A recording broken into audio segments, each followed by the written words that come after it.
வசந்தம் தொலைக்காட்சி நேயர்களுக்கு மாலை நேர வணக்கங்கள். இன்றைய தீர்வு நிகழ்ச்சியில் நாங்கள் சந்திப்பது நுவரெலியா மாவட்ட நாடாளுமன்ற உறுப்பினர் மருதபாண்டி ராமேஸ்வரன் அவர்களே. வணக்கம். வணக்கம். அரசாங்கத்தின் இந்த வரவு செலவு திட்ட விவாதங்கள் நடந்து கொண்டிருக்கின்றன.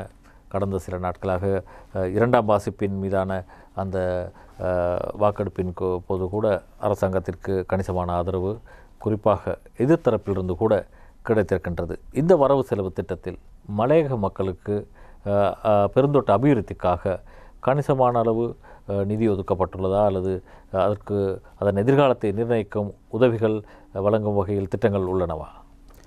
உண்மையிலே உங்களுக்கு தெரியும், இந்த வரவு செலவு திட்டம் என்பது இந்த நாட்டை பொறுப்படுத்த பொழுதிலிருந்து ஜனாதிபதி அவர்கள் கொரோனா நோயினால் மிகவும் தாக்கப்பட்டு இருக்கின்றது. இங்கு மாத்திரமல்ல, உலக ரீதியிலே கொரோனாவால் பாதிக்கப்பட்டிருக்கிற நேரம்தான் இந்த வரவு செலவு திட்டத்தை நிதியமைச்சர் கௌரவ பெஷில் ராஜபக்ஷ அவர்கள் இந்த வரவு செலவு திட்டத்தை பாராளுமன்றத்திலே சமர்ப்பித்திருந்தார். அதே போன்று உங்களுக்கு தெரியும், நாட்டு மக்கள் மேல் ஒரு சுமை இல்லாமல் தான் இந்த வரவு செலவு திட்டத்தை பாராளுமன்றத்திலே அவர் சமர்ப்பித்திருந்தார். அதே போன்று மலையகத்துக்கும் பல அபிவிருத்தி திட்டங்களுக்கு கடந்த வருடங்கள் போலே எந்தவித நிதிகளும் மலையக பகுதிக்கு வெட்டாமல் அதே போன்ற நிதிகளை இந்த முறையும் இவ்வளவு நிதி பொருளாதார பிரச்சனைக்கு மத்தியிலும் இன்றைக்கு அதே மாதிரி நிதிகள் ஒதுக்கீடு செய்யப்பட்டிருக்கின்றது. வீடமைப்பு திட்டங்கள், ஏனைய உட்கட்டமைப்பு வசதிகள் எல்லாவற்றுக்கும் அந்த அமைச்சினூடாக எல்லா அபிவிருத்தி திட்டங்களும் செய்யக்கூடிய அளவுக்கான நிதியை நாட்டினுடைய ஜனாதிபதி அவர்கள், பிரதமர் அவர்கள், நிதியமைச்சர் அவர்கள் ஒதுக்கீடு செய்திருக்கின்றார்கள். அதனால் இந்த வரவு செலவு திட்டத்திலே எந்தவித குறைகளும் காண்பதற்கு இல்லை. அதனால்தான் உங்களுக்கு தெரியும், இந்த வாசிப்பு நேரம் கூட எதிர்க்கட்சியில் இருந்தவர்கள் கூட வாக்களித்திருக்கின்றார்கள். அதை நீங்கள் இதை விட கூடுதலான வாக்குகளை இந்த 10ஆம் தேதி நீங்கள் பார்க்கலாம். இன்னும் கூடுதலான வாக்குகள் இந்த வரவு செலவு திட்டத்துக்கு வந்து கிடைக்கும். குறிப்பாக இந்த அத்தியாவசிய பொருட்களின் விலை உயர்வினால் குறிப்பாக மலையக மக்கள் அவர்கள் ஏனென்றால் அவர்கள் இந்த கோதுமை மா போன்ற முக்கியமான உணவுப் பொருட்களை நம்பி இருப்பவர்கள். அங்கே அந்த மக்களின் இந்த விலையேற்றத்தால் அந்த மக்கள் பாதிக்காமல் இருக்கும் வகையில் நீங்கள் இந்த இறுதி வரவு செலவு திட்ட வாக்கெடுப்புக்கு முன்னர் அரசாங்கத்தின் கவனத்திற்கு கொண்டு வந்து ஏதாவது நிவாரணங்களை வழங்கும் பேச்சுக்களை நடத்தும் திட்டம் எதுவும் இருக்கிறதா? உண்மையிலேயே நாங்கள் இந்த மலையக மக்களுக்கு ஏதாவது பாதிப்புகள் ஏற்படுற நேரம் அதை சார்ந்த அமைச்சர்கள், அதே போன்று நாட்டுடைய ஜனாதிபதி பிரதமரோட அடிக்கடி நாங்கள் பேசுவது வழமை. அதே போன்று இந்த கோதுமை மாவு என்பது எங்களது மக்களுக்கு ஒரு முக்கியமான உணவு. ஏன்னா காலையில் நாங்கள் வேலைக்கு செய்ய பொழுது எல்லோருமே நாங்கள் ரொட்டி சாப்பிடுவது தான் வழமை. கோதுமை மாவு விலையேற்றத்துடன் எங்களது மக்களுக்கு பெரிய பாதிப்பு. அதற்காக நாங்கள் பத்திரிகையில் விளம்பரம் விடுவதை விட்டோ இல்லாட்டி ஊடகங்களில் போய் கோதுமை விலை கூட எங்கள் மக்களுக்கு பாதிப்பு கூறுவதை விடுத்து சம்பந்தப்பட்டவரோடு பேச வேண்டும். அதை நாங்கள் அமைச்சர் பந்துல குணவர்த்தன அவருடன் நானும் எங்களது ராஜாங்க அமைச்சர் ஜீவன் தொண்டமான் அவர்களும் பேசியிருக்கின்றோம். அவர் இந்த வருகின்ற அவர்களது அமைச்சரவையில் பேசி அதற்கு ஒரு தீர்வை பெற்று தருவதாக கூறியிருக்கின்றார். அதனால் அதே மாதிரி நாங்கள் பல சம்பந்தங்கள், இந்த உரங்கள் அதுகெல்லாம் மலையகத்துக்கு அந்த பிரச்சனைகள் ஏற்படுற நேரம் ஜனாதிபதியோடு பேசியிருக்கோம், பிரதமரோடு பேசியிருக்கோம், நிதியமைச்சரோடு பேசியிருக்கின்றோம், விவசாய அமைச்சரோடு பேசியிருந்தோம். அதற்கான தீர்வுகள் வந்திருக்கின்றது. அதே போன்று இதுக்கும் ஒரு தீர்வு வரும் என்று நான் நினைக்கின்றேன். இந்த மலையக வீடமைப்பு குறித்து உங்களது கட்சியின் தலைவர் ஜீவன் தொண்டமான் நாடாளுமன்றத்தில் ஆட்சி உரையின் போது எதிர்க்கட்சியை விமர்சனம் செய்து அதில் உள்ள குறைபாடுகளை கூட சுட்டிக்காட்டியிருந்தார். அந்த நேரம் எதிர்க்கட்சி கூட உறுப்பினர்கள் அங்கே இருக்கவில்லை. நாங்கள் அது சம்பந்தமான ஒரு காணொலியை பார்த்துவிட்டு தொடர்ந்து உரையாடுவோம். தோட்ட வீடமைப்பு அமைச்சு ஒரு முக்கியமான அமைச்சு. ஏன்னா தோட்ட தொழிலாளர்களுக்கு ஒரு வாழ்வாதாரம் மற்றும் வீடமைப்பை உருவாக்கி தர அமைச்சு. ரொம்ப வருத்தத்துக்குரிய விஷயம் என்னன்னா, இந்த அமைச்சின் நாள் அன்னைக்கு மலையகத்தை பிரதித்துவப்படுத்துகிற அரசியல் பிரதிநிதிகள் இங்கே இருப்பாங்கன்னு நான் எதிர்பார்த்தேன். ஆனால் அவங்க இன்னைக்கு இல்லை. அவங்களோட ஆலோசனைகள் எடுத்துக்கலான்னு பார்த்தேன், ஆனால் அதுவும் எடுக்க முடியல. காரணம் என்னன்னா, அவங்க இன்னைக்கு இங்கே இல்லை. இது நான் என்னோட அமைச்சியாக பார்க்கல, இது மலையக மக்களை பிரதித்துவப்படுத்துகிற அமைச்சியாக பார்க்குறேன். இது ஒரு பயணம், எல்லாரும் ஒன்றா தான் போயாகும். ஆனால் இன்னைக்கு அவங்க இல்லை. அதனால என்னோட வருத்தத்தை தெரிவிச்சுக்கிறேன். நாங்கள் கேபினெட் பேப்பர் ஒன்று சமர்ப்பிச்சிருந்தோம். அதாவது ஒரு வீடோட மதிப்பை 10 லட்சத்துலேருந்து 13 லட்சத்துக்கு இன்க்ரீஸ் பண்ணுறதுக்கு. அதையும் வெற்றிகரமாக பண்ணோம். கிட்டத்தட்ட 7 பர்ச் காணியாக இருந்த காணியை நாங்கள் 10 பர்ச்சாக மாற்றினோம். ஏன்னா அந்த 3 பர்ச்சை சுயதொழில் மாடியூலில் கொண்டாரு. அதையும் வெற்றிகரமாக செலுத்திட்டு இருக்கோம். முழுமையான வீடுனா மின்சார வசதி, தண்ணி வசதி, வீதி வசதி இருக்கிறது தான் ஒரு முழுமையான வீடு. நாங்கள் 1936 வீடுகளுக்கு மின்சார வசதி மற்றும் தண்ணி வசதி பண்ணி மக்களுக்கு ஒப்படைச்சிருக்கோம். இன்னும் இந்த மாதம் முடிகிறதுக்குள்ளார 2664 வீடுகளை முடிச்சிருவோம். ஆக மொத்தம் இந்த 4000 வீடுகளையும் நாங்கள் இந்த வருஷம் முடியறதுக்குள்ள முடிச்சிருவோம். வடமாகாணத்தில் இருக்கின்ற NHTA வீட்டு திட்டத்தின் ஊடாக இந்த 2018-19 ஆண்டுகளில் வீடமைப்பு அமைச்சராயிருந்த தற்போதைய எதிர்க்கட்சி தலைவர் சஜித் பிரேமதாச அவர்கள் ஒரு திட்டமிடல் இல்லாமல் மக்களுக்கு இந்த வீடுகளை வழங்கியிருக்கிறார். திட்டங்கள் முன்னெடுக்கப்பட்ட வீடுகளுக்கு 7,50,000 ரூபாய் கொடுப்பதாக இருந்தாலும் அவர்களுக்கு குறிப்பிட்ட ஒரு தொகை மாத்திரமே வழங்கப்பட்டிருக்கிறது. சிலருக்கு 50,000 ரூபாய் வழங்கப்பட்டிருக்கிறது, சிலருக்கு 1,00,000 ரூபாய் வழங்கப்பட்டிருக்கிறது, சிலருக்கு 70,000 ரூபாய் வழங்கப்பட்டிருக்கிறது. ஆகவே இந்த ஒரு சரியான திட்டமிடல் இல்லாமல் வழங்கப்பட்டதன் காரணமாக இன்றைக்கு பல்லாயிரக்கணக்கான மக்கள், அது வடக்கில் மாத்திரமல்ல இலங்கை பூராகவும் அவர்கள் புதிய வீட்டு திட்டத்தில் உள்வாங்க முடியாமல் இருக்கிறார்கள். நாம் இந்த விடயம் தொடர்பில் ஏற்கனவே பேசியிருந்தோம். இம்முறை இதற்கென ஓரளவு நிதி ஒதுக்கப்பட்டுள்ளது. நாம் உங்களோடு இணைந்து எமது அமைச்சின் அதிகாரிகளும் சேர்ந்து நீங்கள் தெரிவு செய்கின்றவர்களுக்கு 2022 ஆண்டு வேலை திட்டத்தை முன்னெடுக்க எதிர்பார்க்கின்றோம். தன்னால் வீட்டு திட்டங்கள் வறிய மக்களுக்கு வழங்கப்படுகின்றது என்ற ஒரு பிரச்சாரத்தின் ஊடாக ஏழை மக்களை மிகவும் கஷ்டத்துக்குள் ஆக்கியுள்ள ஒரு துயர சம்பவமாக இந்த கடந்த வீடமைப்பு அமைச்சரின் செயலை நாங்கள் பார்க்கின்றோம். ஆமாம், நாங்கள் தொடர்ந்து உரையாடுவோம். அதற்கு முன்னர் தொலைபேசி இலக்கத்தை தந்துவிட்டு வருகின்றேன். 0112773263 0112796078. ரமேஸ்வரன் எம்பி அவர்களே, கடந்த நல்லாட்சி ஆட்சியின் போது உங்களது மறைந்த தலைவர் ஆறுமுகம் தொண்டமான் அவருடன் நீங்கள் நெருக்கமாக இருந்தீர்கள், அவர் அருகில் இருந்தீர்கள். அப்போது சஜித் பிரேமதாசவுடன், அவர் வீடமைப்புத்துறை அமைச்சர், அவருடன் பேசி மலையகத்திற்கு குறிப்பிட்ட அளவு வீடுகள் வழங்கப்படும் என்ற ஒரு உறுதிமொழி எட்டப்பட்டிருந்தது. அது சாத்தியமானதா? அதன் நிலைமை என்ன? இல்லை, உண்மையிலேயே இதில் 3 விஷயங்களை பார்க்கணும். ஒன்று நீங்கள் சொன்னீங்க, எங்களோட தலைவர் பாருங்கள் மற்றவங்கள குறை சொல்லியிருந்தார் அப்படின்ட்டு. உண்மையிலேயே அவர் குறை சொல்லலை. என்ன சொன்னார்னு சொன்னால், மலையக அமைச்சுங்கிறது அது எல்லாத்துக்கும் பொது. இப்போ பாராளுமன்றத்துலேயும் சரி வெளியிலையும் சரி நீங்கள் பார்த்தீங்கன்னா சொல்லுவாங்க என்னென்னா, ஒன்றுமே செய்யலை, அது அந்த குறை இந்த குறைன்னெலாம் சொல்லுவாங்க. அதை பேச வேண்டிய நேரம் இருந்துச்சு அன்றைக்கி அந்த அமைச்சினுடைய காலத்தில். அப்போ அன்றைக்கி அமைச்சர் என்ன சொன்னார்னு சொன்னால், ஜீவன் தொண்டமான் அவர்கள், அவங்களும் சார்ந்து இருந்திருந்தாங்கன்னா நீங்கள் சொல்கிற ஐடியாக்களையும் நாங்கள் கேட்டுக்கிறோம், உள்வாங்கிக்கிடுவோம், அதுக்கு தகுந்த மாதிரி எங்களோட வேலையை செய்கிறதுக்கு நல்லா இருக்கும்னு சொல்லினாங்க. ஏன்னா அன்றைக்கி நீங்கள் பார்த்தீங்கன்னு சொன்னால் எதிர்க்கட்சியினர்கள் பாராளுமன்றத்தை புறக்கணித்தாங்க. ஆனால் எல்லாருமே காலையில் சிற்றுண்டி சாலையில் எல்லாமே உணவு உண்ணிட்டு தான் போனாங்க. எல்லாமே அப்போ பாராளுமன்றத்துக்கு வர்றதுக்கு பயம்னு சொன்னவங்க பாராளுமன்றம் உள்ளுக்கு உணவு அருந்திட்டு போகிறதுக்கு அவங்களுக்கு பயம் இல்லாமல் இருந்துச்சு அன்றைக்கி. அப்போ அந்த ஒரு சூழ்நிலை தான். அப்படி ஏதோ ஒரு சாக்கு போக்க சொல்லி போகிறவங்க தான் இன்றைக்கி இருக்கிறாங்க. அதே மாதிரி பார்த்தீங்கன்னா இப்போ சார்ல்ஸ் நிர்மலநாதன் சொன்னார், கௌரவ பாராளுமன்ற உறுப்பினர் சொன்னார் என்னென்னா, அந்த வீட்டு மக்களுக்கு அந்த வீடு கட்டி கொடுத்ததில் இன்றைக்கி மக்கள் எவ்வளோ பாதிப்பு ஏற்படுத்துகிறாங்கன்னு. அன்னைக்கு இருந்த வீடமைப்பு அமைச்சர் இன்றைக்கி இருக்கிற எதிர்க்கட்சி தலைவர் சஜித் பிரேமதாஸ் அவர்கள் வீடமைப்பு அமைச்சராக இருக்கிற நேரம் அவர் அரசியலுக்காக தான் வீடு கட்டினார், மக்களுக்காக கட்டலை அவர். என்னென்னா இப்போ நீங்கள் பார்த்தீங்கன்னா அங்கங்கே ஒவ்வொரு கிராமங்கள் அமைக்கப்பட்டது. ஒவ்வொரு இடத்துல போனீங்கன்னா ஒவ்வொரு கிராமத்துக்கு போயிட்டு அங்கே ஒரு 25 வீடு, இங்கே 30 வீடு, இங்கே 10 வீடுன்னு தான் கட்டினார். அதெல்லாம் இந்த லோன் ஸ்கீமில் தான் கட்டினாங்க. இப்போ அந்த மாதிரி தான் இங்கே போயிட்டு இந்த இப்போ நீங்கள் காட்டினதுகளில் எல்லா இடத்துலையும் என்னென்னா 50,000 70,000 80,000 கொடுத்து இப்போ அன்றைக்கி அது வட்டியோடு அவங்க கட்ட வேண்டிய ஒரு சூழ்நிலை ஏற்பட்டிருக்குது. அப்போ அது அவர் கட்டின வீடு மலையகத்துக்கு அந்த வீடு சரி வராது. அதே மாதிரி மலையகத்துலேயும் கட்டின வீடு நீங்கள் பார்த்தீங்கன்னா 2015 கட்டின அமைச்சில் கட்டப்பட்ட வீடுகள் 10 லட்சம் ரூபா. அப்போ அதுலேயும் ஒரு கேபினெட் பேப்பர் போட்டிருந்தாங்கன்னா அதை மக்களிடம் அறவாசி பணம் அறவிடணும், அது 2018 பிற்பாடு அப்படின்ட்டு. அப்போ நாங்கள் அமைச்சராக வந்த பிற்பாடு அதை நாங்கள் பிரதமரோட பேசி நிப்பாட்டினோம். என்னென்னு கேட்டால், அன்னைக்கு அந்த 3 வருஷத்தில் இந்த வீடை கட்டி இன்றைக்கி வீடு அந்த மக்கள்கிட்ட அறவாசி அறவிடுற நேரம் எங்கள் மேலே தான் அந்த பழி வரும். இன்றைக்கி சஜித் பிரேமதாஸ் அவர்கள் கட்டப்பட்ட வீடுகள்லாம் இன்னும் அறக்குறையாக தானே இருக்குது. எந்த பெருந்தோட்டங்கள் எத்தனை தோட்டத்துக்கு அந்த மாதிரி வீடு கட்டியிருக்காருன்னு சொல்லுங்கள். கிராமங்களில் போயிட்டு ஒரு கிராமம் அவருடைய வீடு என்னென்னா 25 வீடு 20 வீடு, அதோட அவர் இந்த போஸ்டருக்கு செலவழிச்சது தான் மிச்சம். விளம்பரத்துக்காக வீடு கட்டினதை விட அந்த விளம்பரத்துக்காக கட்டப்பட்ட இதுகள் தான் அவரோட கூடுதல். அதனால் அந்த இது மலையகத்துக்கு வந்ததாக இருக்காது. ஏன்னா மலையகத்தை பொறுத்தவரை உங்களுக்கு தெரியும், இன்றைக்கி எங்களோட ராஜாங்க அமைச்சர் ஜீவன் தொண்டமான் அவர்கள் இந்த அமைச்சர் பொறுப்பெடுத்தோன்னே, ஏன்னா அன்னைக்கு அந்த வீடு கட்டுறதுக்கு 10 லட்ச ரூபா தேவைப்பட்டுச்சு. இன்றைக்கி இருக்கிற விலைவாசத்துக்கு ஏற்றதுக்கு பிற்பாடு 13 லட்ச ரூபா தேவை இருந்துச்சு. அப்போ நாங்கள் அமைச்சரவை பத்திரம் தாக்கல் செஞ்சு இன்றைக்கி ஒரு வீடு 13 லட்சம் ரூபாய்க்கு இன்றைக்கி ஒரு வீடு கட்டுது.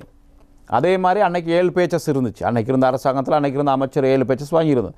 நாங்கள் இன்றைக்கி ஒரு அமைச்சராக வந்த பிற்பாடு அதை இன்றைக்கி கேபினெட் பேப்பரை போட்டு 10 பேச்சஸ் ஆக்கியிருக்கிறோம்.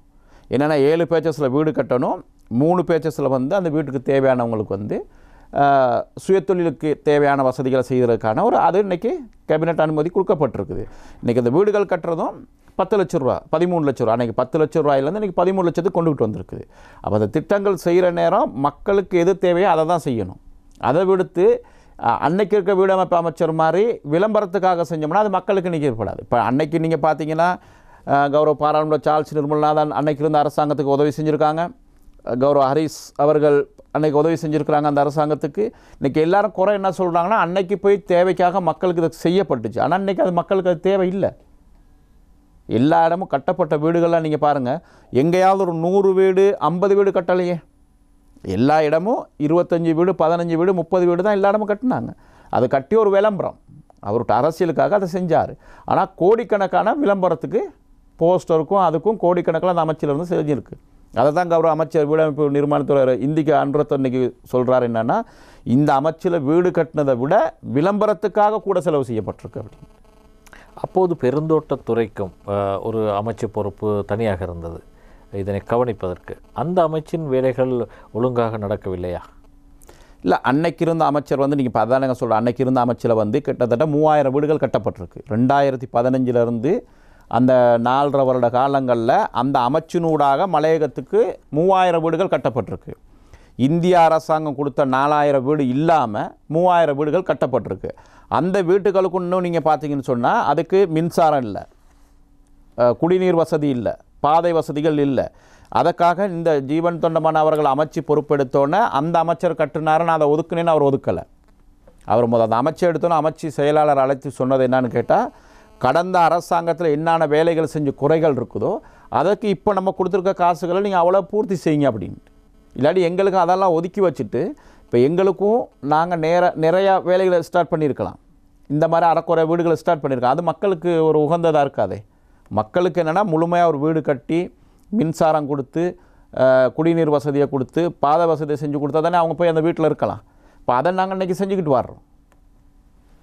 அதே மாதிரி இந்தியா அரசாங்கத்துக்கு நாங்கள் நன்றி சொல்லணும். இந்தியா பலமுறை நாங்கள் சொல்லியிருக்கிறோம், இந்தியா அரசாங்கம் 4000 வீடுகள் கொடுத்துச்சு. இப்போ அந்த 4000 வீட்டுக்கு வந்து முழுமையாக இந்தியா அரசாங்கம் வந்து 9.5 லட்சம் ரூபா காசு கொடுத்து அவங்க முழுசாக வீடு கட்டி கொடுத்தாங்க. அதுக்கு வந்து மின்சாரம் இருக்கலை, போக்குவரத்து வசதி இருக்கலை, குடிநீர் வசதி இருக்கலை. அன்றைக்கி இருந்த அமைச்சர் அரைவாசி வேலை செஞ்சுட்டு இல்லைன்னு சொல்லலாம். நாங்கள் அதற்கு மேலே கடந்த வருடங்கள கூட 522 மில்லியன் வந்து கௌரவ ராஜாங்க அமைச்சர் ஜீவன் தொண்டமான் அமைச்சினூடாக ஒதுக்கீடு செய்யப்பட்டு, உங்களுக்கு தெரியும் இந்தியா வெளிவார செயலாளர் இங்கே வந்த நேரம் 1920 வீடுகள் மக்களுக்கு கையளிக்கப்பட்டுச்சு. இப்போ அதே மாதிரி பேலன்ஸ் இருக்கிற வீடுகளும் இப்போ நாங்கள் டிசம்பருக்குள்ளே மக்களுக்கு கையளிக்கிறதுக்கான ஏற்பாடுகள் அதுக்கான நிதி ஒதுக்கீடு செய்யப்பட்டு வேலைகள் செஞ்சுக்கிட்டு போகிறோம். அப்போ அந்த மக்களுக்கு எந்த அரசாங்கம் வந்திருந்தாலும் மலையக மக்களுக்கு செய்கிறத வந்து நாங்கள் முழுசாக திருப்தியாக செஞ்சு கொடுக்கணும். ஏன்னா நாங்கள் உங்களுக்கு தெரியும் 200 வருடமாக அதே லயத்திலே இருந்து நாங்கள் அடிபட்டு ஒரு ஒதுக்கப்பட்ட இதில் இருந்திருக்கோம். இப்போ நாங்கள் அந்த மாதிரி இருக்கிறதுக்கு நாங்கள் விரும்பலை. அங்கேருந்து வெளியில் வரணும். வெளியில் வந்து அது யார் அமைச்சராக வந்தாலும் அந்த செய்கிற வேலையை வந்து சரியாக செய்யணும். அதை தான் இன்றைக்கி இருக்கிற பொதுச் செயலாளர் ஜீவன் தொண்டமான் அவர்கள் அந்த வேலையை நேர்த்தியாக செஞ்சுட்டு வரார். அந்த நீங்கள் இந்திய வெளியுறவுத்துறை செயலாளர் திறந்து வைத்த வீடுகள் முன்னர் கட்டப்பட்ட வீடுகள் தானே, உடனடியாக கட்டப்படவில்லை. அப்படியானால் ஏற்கனவே சில வேலைகள் நடந்திருக்கின்றன அப்படித்தானே கடந்த ஆட்சியில்? ஆமாம், கடந்த ஆட்சியில் வந்து இந்திய அரசாங்கம் அதுக்கு முழுமையான காசு கொடுக்கப்பட்டுச்சு. இந்திய அரசாங்கம் 9.5 லட்சம் ரூபா கொடுத்து முழுமையான வீடுகள் கட்டி கொடுக்கப்பட்டுச்சு. அதற்கு இலங்கை அரசாங்கத்துடைய வேலை உட்கட்டமைப்பு வசதிகளை செஞ்சு கொடுக்கணும். பாதை வசதிகள், குடிநீர் வசதி, மின்சார வசதிகள் தேவையானவற்றை இலங்கை அரசாங்கம் செஞ்சு கொடுக்கணும். இந்த 9 லட்சம் தலா ஒரு வீடுக்கா? ஒரு வீடுக்கு 9.5 லட்சம் ரூபா. அது இந்திய அரசாங்கம் அவங்க கொடுத்த காசு ஃப்ரீயாக. இப்போ இங்கே இருக்க அரசாங்கம் அதான் போன அரசாங்கம் செய்யலை. போன அரசாங்கம் செய்யலாம் 6 லட்சம் வீட்டுக்கு செஞ்சுருந்தாங்க, மிச்ச வீட்டுக்கு செய்யலை. அப்போ அதை வந்து இந்த அரசாங்கம் வந்து செஞ்சு கொடுத்துச்சு. ஒரு 9 லட்சம் ரூபாவில் முழுமையாக ஒரு வீடை முழுமையாக கட்டி விடலாமா? இல்லை, அன்னைக்கு இருந்த விலைவாசிக்கு ஏற்றவாறு அன்னைக்கு கட்டியிருந்தேன். இப்போ இன்றைக்கி பார்த்தீங்கன்னா முன்னாள் வீடமைப்பு அமைச்சர் வந்து சஜித் பிரேமதாஸ் அவர்கள் 2.5 லட்சம் ரூபா 3 லட்சம் ரூபா கொடுத்து தான் அன்றைக்கி வீடு கட்டி கொடுத்துருக்காரு. இந்திய அரசாங்கம் வந்து 9 லட்ச ரூபா கொடுத்து கட்டி கொடுத்துருக்கு. அப்போ அதுக்கு எவ்வளோ வித்தியாசங்கள் இருக்குது. அப்போ அன்னைக்கு தேவை இருந்துச்சு 9 லட்ச ரூபா அவங்க கட்டி கொடுத்தாங்க. இப்போ இன்றைக்கி தேவை 13 லட்சம் ரூபா, அதை இன்றைக்கி கௌரவ ஜீவன் தொண்டமான் அவர்கள் அமைச்சரவை பத்திரம் தாக்கல் செய்து அதை வாங்கி கொடுத்துருக்குறோம். ஆமாம், இன்னும் ஒரு மிக முக்கியமான விடயத்தை நாங்கள் கேட்க வேண்டும். நீங்கள் நுவரெலியா மாவட்ட எம்பி. இந்த அண்மை காலமாக சமையல் எரிவாயுக்களில் சில பிரச்சனைகள் வந்து கொண்டிருக்கின்றன. நான் நினைக்கிறேன் நேற்று மட்டும் நுவரெலியாவில் 5க்கு மேற்பட்ட சம்பவங்கள் நடந்துள்ளன. இந்த மக்களுக்கு ஏதாவது ஒரு நிவாரணத்தை, என்றால் அவர்களுக்கு அந்த சமைக்கக்கூடிய அந்த இயந்திரங்களே முழுமையாக பாதிப்பு உற்றுள்ளதை எங்களால் காண முடிந்தது. அதற்கான ஏதாவது ஏற்பாடுகளை செய்வதற்கான தீர்மானம் உள்ளதா? இல்லை, அது பாராளுமன்றத்தில் பேசப்பட்டு அதற்கான ஒரு தனியான ஒரு குழுக்களும் ஜனாதிபதி அவர்கள் தலைமையில் ஒரு குழுக்களும் நியமித்திருக்கின்றார். அதுக்கான தற்போது இப்போ ஆராயப்பட்டு வருகின்றது. முழுமையாக மலையகத்துக்கு மாத்திரமே, இன்றும் கூட மலையகத்தில் பல பகுதிகளிலே அந்த சம்பவம் ஏற்பட்டிருக்கு. நோரோட் பகுதியில் கூட இன்று ஏற்பட்டிருந்தது. மலையகத்துக்கு மாத்திரமில்லை, முழுமையாக எல்லா மக்களுக்கும் அந்த நிவாரணம் சென்றடைய வேண்டும். அதை நான் நினைக்கிறேன். அமைச்சர்கள் அதுக்கு சம்பந்தமாக பேச்சுவார்த்தை நடந்து வருகின்றது. அதற்கு ஒரு நல்ல தீர்வு வரும்னு நினைக்கின்றேன். நேற்று ஊடகம் ஒன்றில் கருத்து வெளியிட்டிருந்த பதுளை மாவட்ட எம்பி வடிவேல் சுரேஷ், இந்த பெருந்தோட்ட அமைச்சில் பல முக்கிய விடயங்களை எதிர்க்கட்சி உறுப்பினர்கள் சொல்லவிருந்ததாகவும், ஆனால் ஆளுங்கட்சி கடந்த வெள்ளிக்கிழமை நடந்த தாக்குதல் முயற்சியை அடுத்து தங்களுக்கான அந்த வாய்ப்பு இல்லாமல் போய்விட்டதாகவும் குறிப்பிட்டிருந்தார். உண்மையில் இப்படி ஆளுங்கட்சியின் எம்பிக்கள் ஏதாவது ஒரு தாக்குதல் முயற்சியை மேற்கொண்டனரா, அல்லது எதிர்க்கட்சி உறுப்பினர்களுக்கு அந்த அவர்களின் கருத்துக்களை சொல்ல முடியாத ஒரு நிலைமை ஏற்பட்டு விட்டதா? ஏனென்றால் நீங்கள் மலையகத்திலிருந்து வரும் ஒரு எம்பி, இன்னொரு எதிர்க்கட்சி மலையக எம்பி கூறியிருந்தால் பல விடயங்கள் கூட நாடாளுமன்றத்தில் ஒலித்திருக்கும். அதற்கான வாய்ப்பு இல்லாமல் ஆகிவிட்டதாக அவர் கூறுகிறார். உங்களது நிலைப்பாடு? உண்மையிலேயே அன்றைய விவாதம் இறுதி விவாதத்திலே கௌரவ பாராளுமன்ற ஒரு எதிர்க்கட்சி சார்பாக மனுஷ நாணயக்கார அவர்கள் தான் இறுதியாக உரையாடினார். அந்த உரையாடுகின்ற பொழுது அன்றைக்கு இருந்தது பாதுகாப்பு அமைச்சு சம்பந்தப்பட்ட சரத் வீரசேகர அவர்களுடைய இறுதி பேச்சு இருந்தது. அந்த நேரத்துக்கு நான் நினைக்கின்றேன், இப்போ நீங்கள் கூறிய எம்பிக்கு அவருக்கு அன்றைக்கு பேசுவதற்கான சந்தர்ப்பம் அப்போது அதற்கு தேவை இருந்திருக்குமோ எனக்கு தெரியவில்லை. அப்போது எதிர்க்கட்சியினுடைய உறுப்பினர்கள் தான் சபாநாயகர் அவர்களை தாக்க முற்பட்டது உங்களுக்கு எல்லோருக்கும் தெரியும். தகாத வார்த்தைகளை கூறிவிட்டு சென்ற பொழுது தான் ஆளுங்கட்சியினுடைய பிரதம கொறடா சென்று அதை தடுத்து நிறுத்தினார். அப்போது தான் ஒரு கூச்சல் குழப்பங்கள் அங்கே ஏற்பட்டது. உண்மையிலேயே எதிர்க்கட்சி உறுப்பினர்கள் தான் அந்த பிரச்சனைக்கு முக்கிய காரணகர்த்தார்கள். ஆளுங்கட்சியினுடைய உறுப்பினர்கள் யாரும் அவர்களை தாக்க செல்லவில்லை. அவர்கள் அதை ஒரு காரணமாக வைத்து அரசாங்கத்திலிருந்து 2 நாள் பாராளுமன்றத்துக்கு வருவதில்லை என்று தீர்மானித்தார்கள். இன்று பாராளுமன்றத்துக்கு வந்திருந்தார்கள். அப்படி மலையக மக்கள் சார்பாக அன்றைக்கு ஒரு பேச முடியுமாக இருந்திருந்தால் இன்றும் பேசியிருக்கலாம். ஒன்றும் பிரச்சனை இல்லாது, என்று வேணாலும் பேசலாமே. அன்று இல்லாத பிரச்சனையை இன்றைக்கு வேறால் அது ஏதாவது ஒரு அமைச்சின் சந்தர்ப்பத்தில் அதை பேசியிருக்கலாம். இல்லை, அவரின் கருத்து பெருந்தோட்டத்துறை அன்று பெருந்தோட்ட அமைச்சு இருக்கவில்லை. வெள்ளிக்கிழமை பெருந்தோட்ட அமைச்சருடைய விவாதம். நேற்று முன்தினம் வீடமைப்பு அமைச்சிருந்தது. அந்த உண்மையிலேயே நான் யாரையும் பெயர் சொல்லி குறிப்பிடவில்லை. அவர்களுக்கு அக்கறை இருக்குமாக இருந்தால் அவர்கள் அன்னை பேசிவிட்டு சென்றிருக்கலாம். இப்போ எங்களது அமைச்சர் கூட கூறினார் என்னன்னா, எங்கள் மலையக சார்ந்த எல்லோருமே அங்கே இருந்திருந்தார்கள் தான் அவர்களது கருத்துக்களை நான் பெற்றுக்கொண்டு எனக்கு எதிர்காலத்தில் வேலை செய்வதற்கு ஒரு சந்தர்ப்பமாக அமைந்திருக்கும் என்று அவரது நீங்கள் பாராளுமன்றத்தில் உரையாற்றியதை நீங்கள் பார்த்துருப்பீர்கள். அவர்களுக்கு மலையக மக்கள் மேல் அக்கறை இருக்குமா இருந்தது அன்றைக்கு வந்திருக்கலாம். காலையில் சிற்றுண்டி சாலைக்கு உணவருந்த முடியுமாக இருந்தால் அன்றிருந்த அந்த பெருந்தோட்ட சம்பந்தப்பட்ட அமைச்சிலே விவாதத்தில் கலந்து கொள்வதற்கு என்ன பிரச்சனை இருக்கின்றது? வந்திருக்கலாம் தானே. இப்போ கீழே 1வது மாடியில் சாப்பிட்றவங்க 2வது மாடியில் உரையாடிட்டு போயிருக்கலாம். அப்போ அது ஏனைய இப்போ சார்ல்ஸ் நிர்மலாநாதன் அவங்க சம்பந்தப்பட்டவர் பேசிட்டு தானே போனார். வீடமைப்பு சம்பந்தமாக அன்னைக்கு வீடமைப்பு அமைச்சர் சம்பந்தமாக அன்னைக்கு சார்ல்ஸ் நிர்மலாநாதன் அவங்க எதிர்க்கட்சியினர் வெளிநடப்பு செஞ்சிருந்தாலும் அவர் பேசிட்டு போனார். கௌரவ பாராளுமன்ற அனுரகுமார திசாநாயக்கா பேசிட்டு போனார். கௌரவ பாராளுமன்ற உறுப்பினர் ஹரிஸ் பேசிட்டு போனார். அந்த மக்கள் மேலே அவர்களுக்கு அக்கறை இருந்துச்சு, அவங்களோட குறைகளை இது இந்த பிரச்சனைகள் இருக்குது அப்படின்னு பேசிட்டு போனாங்க. அப்போ அதே மாதிரி இவங்களும் சொல்லிட்டு போயிருக்கலாமே. இந்த கொரோனா நிலைமை மலையகத்தில் எந்த வகையான தாக்கத்தை ஏற்படுத்தியிருக்கின்ற நீங்கள் பார்த்தால் கடந்த பரீட்சைகளில் இறுதியாக வெளியிடப்பட்ட காப்போத்த சாதாரண பரீட்சைகளில் உள்ள பெறுபேறுகளில் சற்று வீழ்ச்சி இருப்பதாக ஒரு கருத்து நிலவுகின்றது. உண்மையில் மலையகத்தின் கல்வியை இந்த கொரோனா நிலைமை, ஆசிரியர்களின் போராட்டம் இவையெல்லாம் பாதித்திருக்கிறதா? உண்மையிலேயே 2 வருடங்களாக பாடசாலைகள் மூடப்பட்டிருக்குது. பாடசாலை நீங்கள் ஒரு நிமிடம் தந்தால் ஒரு காணொளி இருக்கின்றது, நாங்கள் பார்த்துவிட்டு உரையாடுவோம். அதிபர் ஆசிரியர் சம்பள பற்றாக்குறை பெருவாரியான பிரச்சனையாக இருந்தது. அதுவும் இந்த அரசாங்கம் தான் கோடிக்கணக்கான நிதிகள் ஒதுக்கீடு செய்யப்பட்டு அவர்களுக்கு பிரச்சனைகளை தீர்த்துவதற்கு இந்த அரசாங்கம் தான். எதிர்க்கட்சியினர் ஏற்கனவே குறை இன்றும் குறை கூறுவார்கள், மலையகத்துக்கு அந்த பல்கலைக்கழக வரவில்லை என்று நாங்கள் கூறியது போன்று எதை இந்த அரசாங்கம் கூறியிருக்குதோ அதை நாங்கள் செய்து வந்திருக்கோம். எங்களுடைய மலையக சமூகத்தின் வளர்ச்சிக்கு இந்த கல்விதான் முக்கியம். எனவே அதற்கு தேவையானவற்றை நிச்சயமாக எங்கள் அரசாங்கம். நீங்கள் மாகாண கல்வி அமைச்சராக கூட இருந்தீர்கள். மலையக பல்கலைக்கழக விடயங்கள் கூட இன்னும் கிடப்பில் போடப்பட்டுள்ளன. இந்த கொரோனா நிலைமை இந்த கல்வித்துறையை மலையகத்தில் பாதித்திருக்கிறதா? இல்லை, உண்மையிலேயே கல்வி மலையக பாடசாலையில் மாத்திரம் மூடவில்லை, எல்லா பாடசாலையிலும் மூடப்பட்டிருந்தது. உங்களுக்கு தெரியும், கொரோனாங்கிறது அதில் பாதிக்கப்பட்ட ஒரு ஆள் நானும் கூட, உங்களுக்கு தெரியும். அப்போ அது மாதிரி பலர் பாதிக்கப்பட்டிருக்கின்றார்கள். அந்த நிலைமையிலே பாடசாலை இயங்குவது என்பது ஒரு மிக கடினமான ஒரு காரியம். ஆனால் மலையக மாணவர்கள் இந்த இணைய வசதிகளை பெறுவதில் பெரும் ஏனென்றால் இங்கே இருக்கின்றவர்களை விட அங்கே இருக்கின்றவர்கள் சுதந்திரமாக கல்வி கற்றார்கள். இல்லை, இணையத்திற்கு செலவழிக்கும் இந்த டேட்டாக்குரிய பணம் அப்படியான சில சிக்கல்கள் அவர்களுக்கு இருந்தாலும் ஏதோ ஒரு வழியிலே அவர்கள் கல்வியை கற்றுக்கொண்டு வந்தார்கள். அது இல்லை என்று சொல்ல முடியாது. அந்த வசதிகள் எங்களுக்கு குறைவாக இருந்தாலும் ஏதோ ஒரு நிலைமையிலே அவர்கள் கல்வியை கற்றுக்கொண்டு வந்தார்கள். மலையக கல்வியினுடைய வளர்ச்சி உங்களுக்கு தெரியும். ஒரு காலத்தில் நாங்கள் பின்னோக்கி இருந்தாலும் கூட இன்று சிறந்த பெறுபவர்களை பெற்று ஏனைய மாகாணங்களுடைய கல்வி வளர்ச்சியை விட மலையகத்துடைய கல்வி வளர்ச்சி சிறப்பாக இருக்கின்றது. அது யாரும் இல்லை என்று சொல்வதற்கு. அதே போன்று உங்களுக்கு தெரியும், இந்த மலையக கல்விக்கு பெருவாரியாக சௌமியமிருத்து தொண்டமானையா, ஆரம்பம் தொண்டமானையா, ஜீவன் எல்லோருமே இந்த கல்விக்கு பெரும் வளர்ச்சிக்கு உதவி செய்திருக்கிறார். இல்லை, அந்த அமைச்சின் ஊடாக பல கோடி ரூபாய் நிதிகள் ஒதுக்கீடு செய்யப்பட்டு இன்றும் கூட எங்களது ராஜாங்க அமைச்சர் ஜீவன் தொண்டமான அமைச்சினூடாக பல பாடசாலைக்கு தேவையானவற்றை செய்து வருகின்றதுன்னா மலையகத்துடைய எங்களுடைய எதிர்கால வளர்ச்சி இருக்கிறது கல்வியிலே.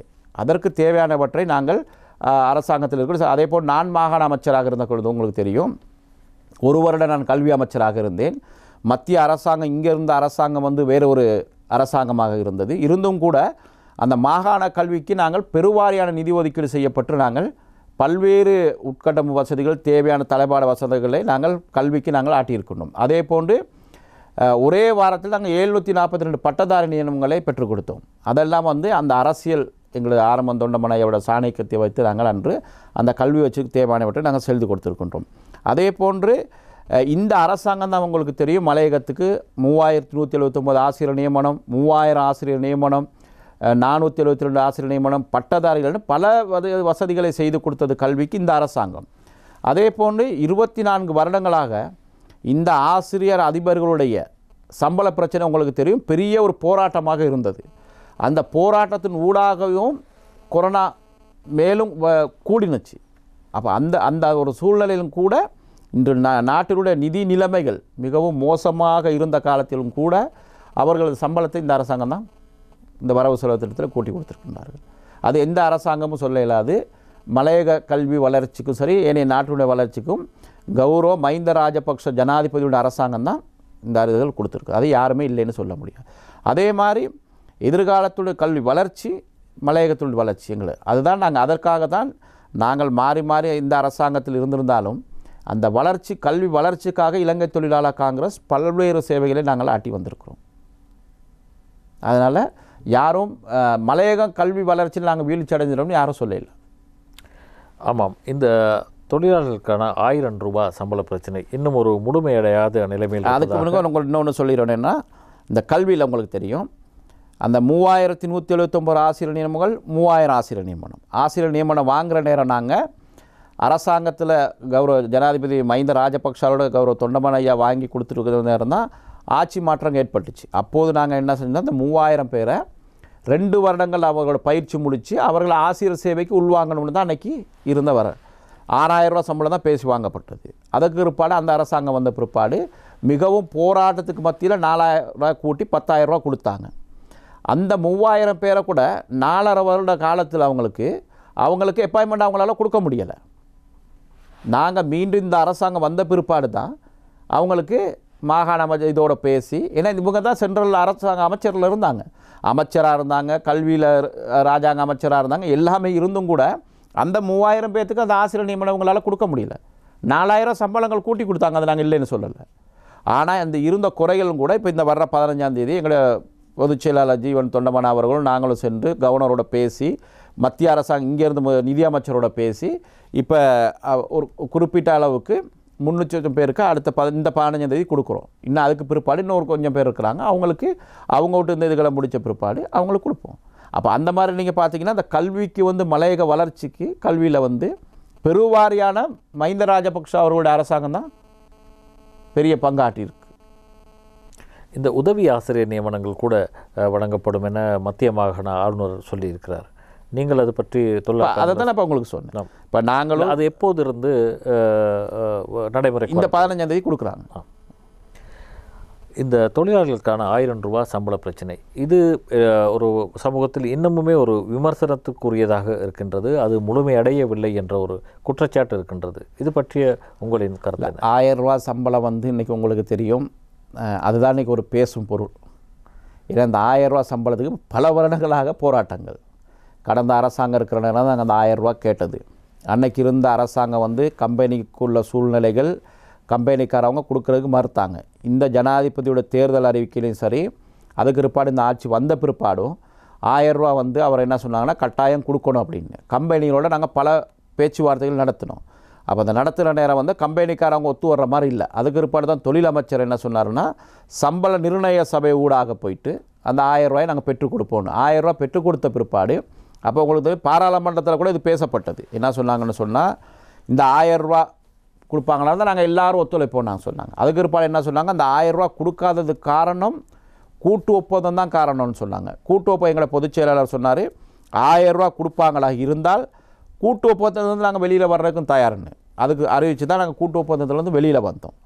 அதுக்கு பிற்பாடு கம்பெனிக்காரவங்க என்ன செஞ்சாங்கன்னா அந்த 1000 ரூபாய்க்கு ஒத்து வரல. அதுக்கு பிற்பாடு தான் தொழில் அமைச்சர் அவர்கள் சம்பள நிர்ணய சபையோடு பேசி 1000 ரூபா சம்பளங்கள் அன்றைக்கி இருந்த வாழ்க்கை செலவுக்கு ஏற்ற மாதிரி வாங்கி கொடுத்தாரு. இன்றைக்கி அது கோர்ட்டில் இருக்குது. அதுக்கும் இலங்கை தொழிலாளர் காங்கிரஸ் இப்போ நேற்று முந்தா நாள் கூட அந்த வழக்கு இருந்துச்சு. அடுத்து ஜனவரி 24க்கு போயிருக்கு. பல லட்சம் ரூபா நாங்கள் ஒவ்வொரு வழக்குக்கும் கட்டிக்கிட்டு வரோம். அது என்ன எங்களோட மக்கள் இது அதுக்கு தான் நாங்கள் யூனியன் வச்சுருக்கிறோம். அப்போ என்னென்னு கேட்டால் அது இப்போ இன்றைக்கி இருக்கிற கம்பெனிகளோட விடாப்பிடி. அதுக்கு பிற்பாடு நீங்கள் பார்த்தீங்கன்னா இந்த 1000 ரூபாய்க்கு பிற்பாடு பெருந்தோட்டங்களில் நடக்கிற அநியாயங்கள் ஒரு காலம் என்னென்னா அதுக்கு காரணம் வந்து இந்த கூட்டு ஒப்பந்தம்.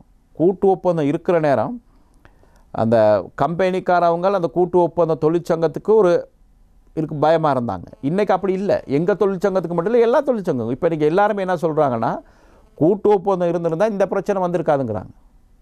இப்போ கூட்டு ஒப்பந்தத்துக்கு திருப்பி நீங்கள் அதனை கொண்டு வருவதற்கான இது முயற்சிகள் கட்டாயம் கூட்டு ஒப்பந்தத்துக்கு போகணும். ஏன்னா நீங்கள் இன்றைக்கி பார்த்தீங்கன்னா ஒரு சில கம்பெனிகள் இன்றைக்கி வந்து 1000 ரூபா கொடுக்குறாங்க. என்றைக்கு 1000 ரூபா சம்பளம் சொன்னமோ அன்னையிலேருந்து சில கம்பெனிகள் எந்த பிரச்சனையுமே இல்லை. கொழுந்து 1 கிலோ 2 கிலோ கூட்டியிருக்காங்க, நாங்கள் இல்லைன்னு சொல்லலை. ஒரு சில கம்பெனிகள் அந்த இருந்த ராத்தலுக்கு இன்றைக்கி பேர் போடுறாங்க, 1000 ரூபா சம்பளமும் கொடுக்குறாங்க. சில கம்பெனிகள் நீங்கள் பார்த்தீங்கன்னா அந்த கிடைச்ச 750 ரூபா கூட இன்றைக்கி ஒரு சில தோட்டங்களில் கிடைக்குதில்ல. அந்த ஒரு அநியாயங்கள் இன்றைக்கி தோட்டங்களில் நடக்குது. அதற்கு காரணம் வந்து அந்த கூட்டு ஒப்பந்தம் இல்லை. என்னென்னு கேட்டால் அவங்களுக்கு யாருமே கேட்குறதுக்கு இல்லை. அதுக்காக நாங்கள் தொழிற்சங்கங்கிற ரீதியில் மக்களோட பிரச்சனை வந்தப்போ நாங்கள் விட்டு கொடுக்கல. அப்பப்போ எங்களோட பிரச்சனைகள் வர நேரம் அந்தந்த காரியாலயங்கள்லேருந்து எங்களோட பிரதிநிதிகள் பேசுகிறாங்க, போய் அதுக்கான வேலைகளை செஞ்சு கொடுக்குறோம். ஆனால் இவங்களுக்கு வந்து ஏதோ இவங்க நினைக்கிறாங்க கம்பெனிக்காரவங்க எங்களை கேட்க யாருமே இல்லை. அப்போ நாங்கள் எதுனாலும் செய்யலாம் அப்படின்னு. அதுக்கு கூடிய சீக்கிரத்தில் நாங்கள் எல்லாருமே சேர்ந்து எல்லா தொழிற்சங்கமும் அதுக்கு ஒரு முடிவு கட்டணும். இல்லாட்டி போனால் என்ன நடக்கும்னு சொன்னால், இப்போ நாங்கள் 200 வருடமாக அந்த தோட்டத்தில் வந்து எங்கள் மக்கள் வேலை செஞ்சு தான் எல்லாத்துக்குமே, அது கனாப்பளையாக இருக்கலாம், துறையாகவும் இருக்கலாம், கம்பெனி சிஓ எல்லாத்துக்குமே வந்து எங்கள் மக்கள் வேலை செய்கிறதுல தான் அவங்களுக்கு சம்பளம். நாங்கள் கொழுந்து எடுத்து கொடுத்து நாங்கள் பில்லு வெட்டுறதுல தான் அவங்களுக்கு சம்பளம். ஆனால் அவங்க என்ன நினைக்கிறாங்கன்னு சொன்னால், இது வந்து இவங்களோட தொழில் அப்படின்னு அந்த ஒரு சூழ்நிலையிலேருந்து மாற்றணும். அப்போ அது கூடிய விரைவில் நாங்கள் செய்வோம். அதை இங்கே ஒரு மிக உங்களது நுவர்லியா மாவட்டம் சம்பந்தமான ஒரு பிரச்சனை நினைக்கிறேன். இங்கே முகநூலில் கூட இயேசுராஜன் என்பவர் கேட்டிருக்கிறார். உங்களது பிரதேசத்தில் நிலவரும் நீண்டகால பிரச்சனை பூண்டுலோயா நுவர்லியா செல்லும் பாதை கிட்டத்தட்ட 20 வருட காலம் திருத்தப்படாமல் இருக்கின்றது. நுவர்லியா செல்கின்றவர்கள் டன்சன் பகுதியிலிருந்து வருபவர்களுக்கு, குறிப்பாக பாடசாலை மாணவர்களுக்கு இது பெரும் பிரச்சனையாக இருக்கின்றது. இதற்கான ஏதாவது ஏற்பாடுகள் செய்கிறீர்களா என்று உண்மையிலேயே அந்த டன்சின் பாதை வந்து 10 கிலோமீட்டர்னு செய்ய இருக்குது. ஏற்கனவே தேர்தல் முடிஞ்ச உடனே அந்த பாதை ஆரம்பிக்கப்பட்டு அறவாசி பாதைகள் முடிக்கப்பட்டிருக்குது. சம்பந்தப்பட்ட அமைச்சர் வீதி அபிவிருத்தி அமைச்சர் நிமால் லன்சாவை நான் அந்த பகுதிக்கு அழைச்சி செஞ்சுருந்தோம். போகிற நேரம் போடேஸ் ரோடுக்கு அடிக்கல் நாடி நாங்கள் போகிற நேரம் அவரை அந்த டன்சின் ரோட்லேயே கொண்டு வந்தோம். அந்த டன்சின் ரோட்டில் செய்யணுங்கிறதுக்காக வந்து பார்த்து இன்றைக்கி அதுக்கான டெண்டரும் விடப்பட்டிருக்குது. அந்த ரோடு வந்து மாகாணத்துக்கு பொறுப்பான பிஆர்டி ரோடு, அதுக்கு அந்த பொறுப்பு அங்கே கொடுக்கப்பட்டிருக்குது. இந்த கொரோனா காலங்கள்னால யாருமே டெண்டர் எடுக்கலை. கூடிய சீக்கிரத்தில் அந்த டெண்டர் எடுத்தால் அந்த ரோடு முழுமையாக முடிக்கப்படும். ஆமாம், அதே போல் அம்பகமுவ பிரதேச அபிவிருத்தி ஒருங்கிணைப்பு குழு தலைவராக நீங்கள் தெரிவு செய்யப்பட்டிருக்கிறீர்கள். அங்கே இருக்கின்ற மக்களுக்கான அபிவிருத்தி பணிகள் குறித்து ஏதாவது புதிய திட்டங்கள் இருக்கின்றனவா? பல அபிவிருத்தி திட்டங்கள் நாங்கள் அம்பகமுவையில் ஆரம்பிக்கப்பட்டிருக்கோம். நிதியும் எங்களுக்கு நிதி அமைச்சினூடாக பல நிதி ஒதுக்கப்பட்டிருக்கிறது. சுயதொழிலுக்கு தேவையான திட்டங்கள் நாங்கள் ஆரம்பிக்கப்பட்டிருந்து உற்பத்தி கிராமங்கள், பல தோட்டங்களில் நாங்கள் உற்பத்தி கிராமங்கள் ஆரம்பிக்கப்பட்டிருக்கோம். அந்த வேலை திட்டங்கள் இப்போ நடைமுறையில் இருக்கின்றது. அதே போன்று உட்கட்டமைப்பு வசதிகளும் பல்வேறு ஆரம்பிக்கப்பட்டிருக்கின்றது. இந்த கொரோனா காலங்களில் 2-3 மாதங்களாக அந்த திட்டங்கள் நடைமுறைப்படாத சுயதொழிலுக்கு தேவையான வேலை திட்டங்கள் நாங்கள் பல லட்சம் ரூபாய் நிதி ஒதுக்கீட்டு செய்யப்பட்டு அதற்கு தேவையான உபகரணங்கள்லாம் இப்போது வழங்கப்பட்டு வருகின்றது.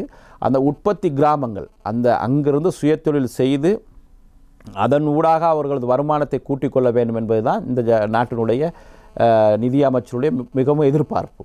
அவர்கள் சுயதொழில் செய்து அதன் ஊடாக நாட்டினுடைய உற்பத்தியை கூட்டிக் கொள்ளும், பொருளாதாரத்தில் வளர்ச்சி அடைய வேண்டும்னா அதற்கு எங்களுக்கு தேவையான அளவு நிதி வழங்கப்பட்டிருக்கின்றது. அந்த திட்டத்தை நாங்கள் அம்பகமுவ பிரதேச செயலகத்தூடாக நாங்கள் நடைமுறைப்படுத்தி வந்திருக்கின்றோம்.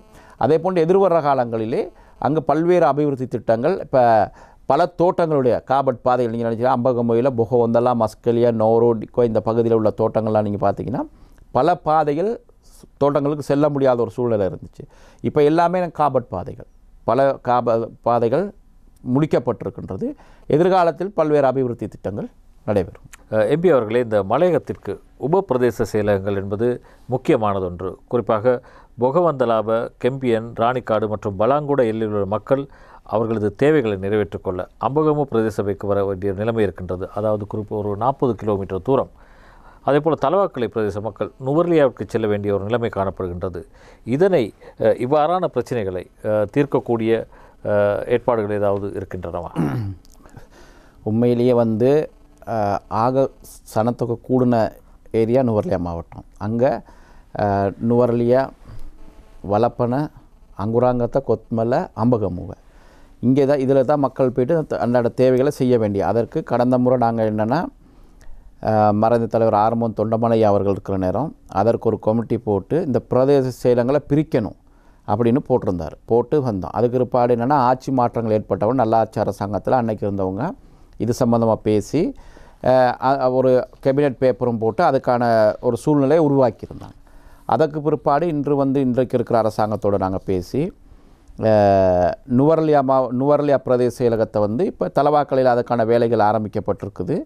உபப்பிரதேச செயலகங்கள் இன்றைக்கி நான் நினைக்கிறேன் இந்த 20ஆம் தேதிக்குள்ளே அதுக்கான வேலைகள் முடியும்.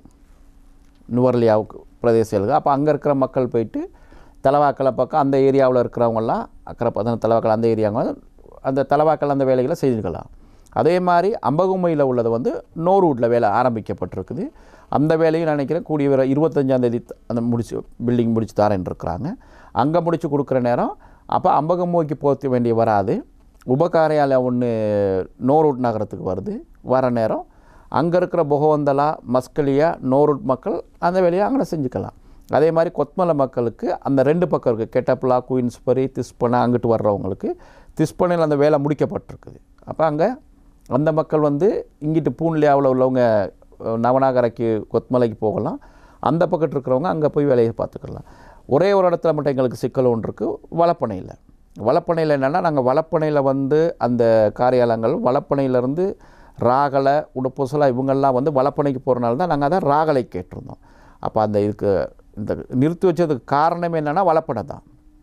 அப்போ அந்த ஒரு 5 கிலோமீட்டர் தூரத்தில் தான் அந்த புதிய காரியாலயத்தை இவங்க தொடங்குறதுக்கு ஆரம்பித்தாங்க. அப்போ அதை நாங்கள் அந்த சம்மந்தப்பட்ட அமைச்சரோட பேசி நிப்பாட்டி வச்சுருக்கோம். என்னென்னா எங்களுக்கு தேவை என்னென்னா அந்த இப்போ நாங்கள் ராகல மக்கள் உடப்புசலா மக்கள் ராகலையில் வேலை செய்யணுங்கிறது தானே.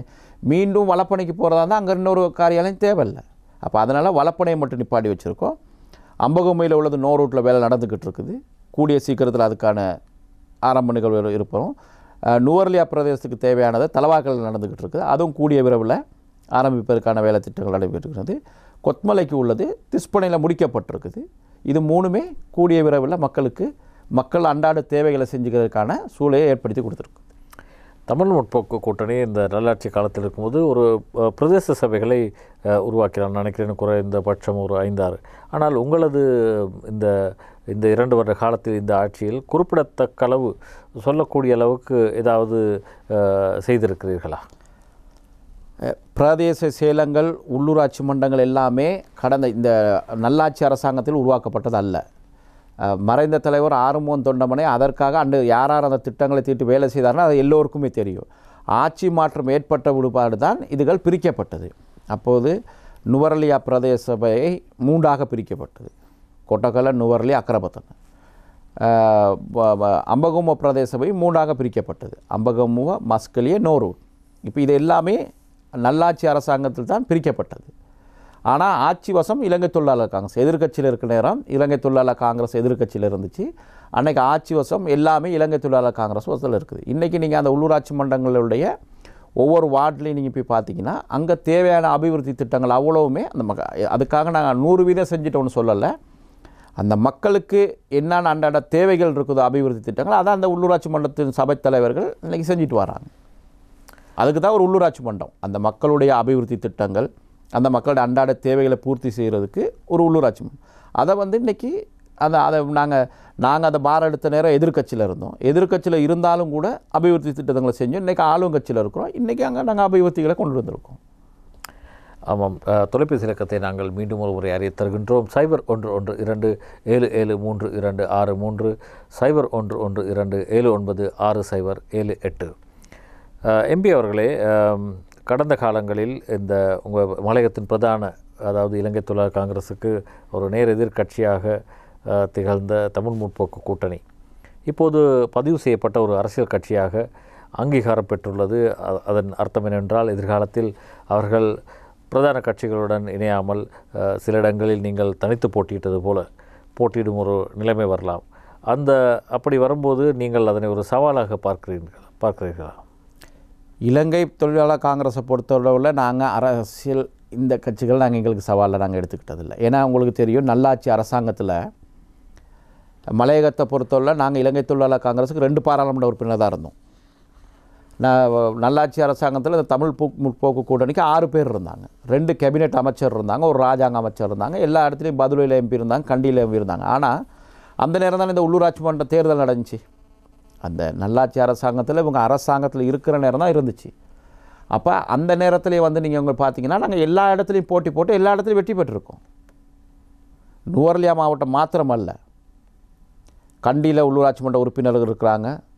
மாத்தளை மாவட்டத்தில் உங்களுக்கு 2 சபைகளை இலங்கை தொழிலாளர் காங்கிரஸ் தான் ஆளுது.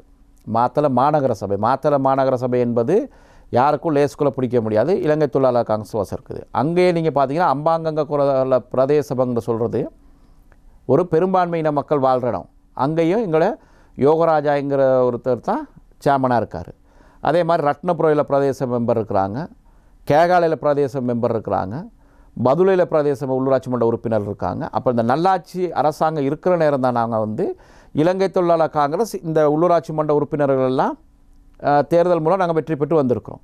பட்டியல் ஊடாகவும் தேர்தல் மூலம். அப்போ எங்களுக்கு யாருமே எங்களை பொறுத்தளவில் நாங்கள் யாருமே எந்த அரசியல் கட்சிக்கும் எங்களுக்கு போட்டின்னு நாங்கள் நினைக்கல. அரசியலில் போட்டி இருக்கும், ஆனால் எங்களுக்குன்னு ஒரு இலங்கை தொழிலாளர் காங்கிரஸ்னு ஒரு தனித்துவம் இருக்குது. ஏன்னா இலங்கை தொழிலாளர் காங்கிரஸ் ஏற்கனவே பதிவு செய்யப்பட்ட கட்சி, அதுக்கு ஒரு சின்னம் இருக்குது. இவங்க இப்போ தான் புதுசாக பதிவு செஞ்சுருக்காங்க, அவங்களுக்கு ஒரு சின்னத்தை வாங்கியிருக்காங்க. அதனால் அது எங்களை பொறுத்தவரை அது எங்களுக்கு ஒன்றும் பெருசாக இல்லை. எத்தனையோ கட்சிகள் பதிவு செய்கிறாங்க நாட்டில். இன்றைக்கி 100 லட்சத்துக்கு மேலே கட்சிகள் இருக்குது, பதிவு செய்கிறாங்க, அவங்களுக்கு ஒரு சின்னத்தை கொடுக்குறாங்க, தேர்தலில் போட்டி போடுறாங்க. மக்கள் வாக்களித்தா அவங்க மக்கள் பிரதிநிதியாக இருப்பாங்க, வாக்களிக்காடி வீட்டில் இருக்க வேண்டியது. அப்போ அதனால் வேண்டி இது ஜனநாயக நாடு தானே, எத்தனை அரசியல் கட்சிகள் வேணுனாலும் வரலாம், எத்தனை பேர் வேணுனாலும் தேர்தலில் போட்டி போடலாம். அப்போ அதனால வேண்டி உங்களை ஒரு பதிவு செஞ்சிட்டாங்கங்கிறது வந்து எங்களுக்கு வந்து அது அவங்களுக்கு வேணால் ஒரு ஆடம்பரமாக இருக்கலாம். எங்களை பொறுத்தவரை அது காங்கிரஸை பொறுத்தவரை எங்களுக்கு அது. ஆமாம், ஒரு தொலைபேசி அழைப்பில் நீண்ட நேரம் ஒருவர் இருக்கின்றார். வணக்கம் ஐயா. வணக்கம். வணக்கம். யார் பேசுகிறீங்க ஐயா? எங்கே இருந்து பேசுகிறீங்க? நான் பேசுறது தெய்யோவிட்ட தேவாலகாந்த எஸ்டேட்ல இருந்து. சொல்லுங்க ஐயா. இந்த நான் இப்போ இங்கே ஒரு 50 குடும்பம் மாதிரி இருக்கும், லைட்டில் தான் இருக்கும் இல்லை? சொல்லுங்க ஐயா. சரியா? இங்கே சாதாரண ஒரு 8 லைன் மாதிரி இருக்கு. அப்போ இங்கே உள்ளவங்க சொல்கிறாங்க இந்த வீடு கட்டி கொடுக்க தேவையில்ல, காணியை மட்டும் தாங்க நாங்கள் கட்டிக்கிறோன்னு சொல்லி. ஆமாம், நீங்கள் அப்படி அந்த அந்த உதவியை பண்ணேனுமா? இப்போ அந்த ஆமாம், உங்களது அந்த கோரிக்கையை எம்பி செவிமடுத்தார், அதுக்குரிய பதிலை கொடுப்போம். உண்மையிலே இப்போ நாங்கள் என்னென்னா, நாங்கள் அன்றைக்கி பாராளுமன்றத்தை கூட நானும் பேசுகிற நேரம் சொல்லியிருந்தேன், எங்களோட பொதுச் செயலாளர் அவர்களும் பேசப்படுற நேரம் சொல்லியிருந்தோம். என்னென்னா, ஒவ்வொரு அரசாங்கம் மலையகத்துக்கு எங்களுக்கு 2 லட்சம் வீடு தேவை. ஒவ்வொரு அரசாங்கம் வர்ற நேரம் வருஷத்துக்கு வந்து 1000 வீடு தான். அது எந்த அரசாங்கமாக இருந்தாலும் அதை நாங்கள் சொல்லி தானே ஆகணும். வருஷத்துக்கு எங்களுக்கு 1000 வீடு தான் கட்டுறோம். 1000 வீடு கட்டுற நேரம் ஏற்கனவே நாங்கள் 40,000 வீடு கட்டியிருக்கோம். இப்போ நாங்கள் என்ன தான் இப்போ நாங்கள் இருக்கிற 2 அந்த கட்சிக்காரங்களும் சரி நாங்களும் சரி முடிஞ்சு சண்டை போட்டாலும் இப்போ இந்திய அரசாங்கத்தோடு 10,000 வீடு இருக்குது. அப்போ 50,000 வீடு. இந்த அரசாங்கம் இன்னும் எங்களுக்கு ஒரு 20,000 வீடு கொடுத்தாலும் 10,000 வீடு கொடுத்தாலும் 60,000-70,000 வீடு தான் வரப்போகுது. இன்னும் எங்களுக்கு 1,30,000 வீடுகள் தேவை இருக்குது. அதனால் நாங்கள் இந்த அரசாங்கத்தில் இப்போ என்ன சொல்லியிருக்கிறோன்னு சொன்னால், வீடு இந்திய அரசாங்கம் ஃப்ரீயாக கொடுக்குற வீடு ஒரு பக்கத்து கொடுக்கட்டும், இந்த அரசாங்கத்தில் கொடுக்குற வீடுகள் வரட்டும். எங்களுக்கு வந்து 10 பேச்சஸ் காணி தோட்டத்தில் இருக்கிறவங்களுக்கு கொடுக்கணும். அதற்கு சில சட்டங்கள்லாம் இருக்குது. ஏன்னா காணினோட என்ன செஞ்சுருவாங்கன்னு சொன்னால், அந்த மாதிரி கடந்த காலங்களில் சில சிக்கல்களுக்கு நாங்கள் முகம் கொடுத்துருக்கோம். காணித்தை கேட்டோடனே இவங்க என்ன செய்வாங்கன்னா, தோட்டத்தில் வேலை செய்கிறவங்களுக்கு மட்டும்னு கொடுப்பாங்க. அப்போ தோட்டத்தை சார்ந்து இருக்கிறவங்க எங்கே போவாங்க? அப்போ அந்த நடைமுறை சிக்கல்கள்லாம் இருக்குது. அதற்கு நாங்கள் இப்போ ஒரு திட்டத்தை நாங்கள் வச்சுட்டு வரோம். என்னென்னா, தோட்டத்தில் இருந்தாங்கன்னு சொன்னால் அவங்களுக்கு கட்டாயம் 10 பேச்சஸ் காணி கொடுக்கணும். அவங்கவுங்க வசதி இருக்கிறவங்க கட்டிக்கிடுவாங்க வீடு. என்னன்னு கேட்டால், இப்போ ஒரு காலம் எங்களுக்கு அந்த வீடு கட்ட முடியாத சூழ்நிலை இருந்துச்சு. நாங்கள் பொருளாதாரத்தில் பின்னுக்கு இருந்தோம். இன்றைக்கி அங்கேருந்து கல்வி கட்டுறவங்க இன்றைக்கி ஆசிரியர்களாக இருக்காங்க, அதிபர்களாக இருக்காங்க, இன்றைக்கி முதலாளிமாராக இருக்கிறாங்க, வேறு சுயத்தொழில் செய்கிறாங்க. எல்லா துறைகளிலும் நாங்கள் ஓரளவுக்கு இன்றைக்கி முன்னேறி வந்திருக்கிறோம். 1 லட்சத்துக்கு மேற்பட்டவங்க தான் இன்றைக்கி நாங்கள் தோட்ட தொழிலில் இருக்கிறோம். அப்போ நாங்கள் என்னென்னா, ஒன்றுமே முடியாதவங்களுக்கு இன்றைக்கி அரசாங்கம் கட்டி கொடுக்குற வீடை கட்டி கொடுக்கணும். வசதி இருக்கிறவங்க இந்த மாதிரி உள்ளவங்க காணியை நாங்கள் கொடுக்குற நேரம் அவங்க வீடை கட்டிக்கிறணும். இப்போ அந்த இதில் தான் நாங்கள் வந்து பேச்சுவார்த்தையில் இருக்கிறோம். என்னென்னா, என்ன செஞ்சாலும் எங்கள் மக்களுக்கு 10 பேச்சஸ் காணியை கொடுத்துடணும். இப்படி இவர் குறிப்பிட்ட இந்த தெய்வவிட்ட தேவாலகந்த என்ற இடத்தை நீங்கள் ஒரு எம்பி என்ற முறையில் நீங்கள் பார்த்தால் அவருக்கு மிகவும் இல்லை, இவருக்கு மாத்திரம் இல்லை, நான் சொல்கிறேன் முழுமையா. என்னன்னு கேட்டால் அந்த பகுதியில் நம்ம எடுத்தோம்னா, இப்போ தெய்வவிட்டு அந்த கேகால பகுதியில் நாங்கள் எடுத்தோம்னா, இந்திய அரசாங்கம் கொடுக்குற வீடாக இருந்தாலும் சரி, இந்த அரசாங்கம் கொடுக்குற வீடாக இருந்தாலும் 500 வீடு 1000 வீடுக்கு மேலே நாங்கள் போக மாட்டோம்.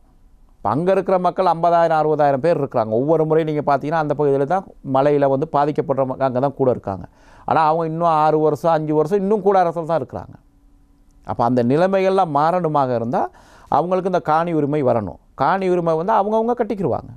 முடியாதவங்களுக்கு அரசாங்கம் நாங்கள் கட்டி கொடுக்கணும், முடிஞ்சவங்க நாங்கள் கட்டிக்கிடுவோம். ஆமாம், மற்றும் ஒரு தொலைபேசி அழைப்பில் காத்திருக்கின்றார்.